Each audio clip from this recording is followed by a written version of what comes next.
Are you tired of living paycheck to paycheck? Want to build savings but don't know where to start? In this video, I'll show you 5 powerful tips to help you save money fast even if you're on a tight budget. Let's get right into it. Tip 1. Track every dollar. The first step to saving money fast is to track where your money goes.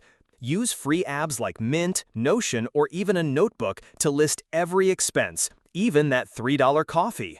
You'll be shocked at how much you spend without realizing it. Awareness is the first key to control. Tip 2. Cut unnecessary subscriptions. Are you paying for Netflix, Spotify, Amazon Prime, and a gym you haven't visited in months? Go through your subscriptions and cancel anything you're not using weekly.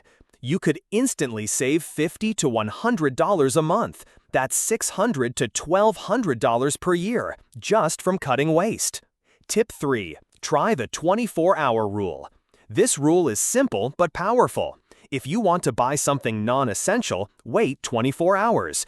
Chances are you'll change your mind. This trick helps you stop impulse buying and keeps your wallet full. Tip 4. Meal prep and limit takeout. Eating out adds up fast. Start meal prepping 2 to 3 days a week and bring your lunch to work. A $12 lunch every day becomes $240 a month. Cutting takeout in half could save you over $1,000 a year. Tip 5. Set a weekly cash limit. Withdraw a set amount of cash each week, and once it's gone, it's gone. Cash spending makes you more aware of what you're buying. It builds discipline and helps you control emotional purchases.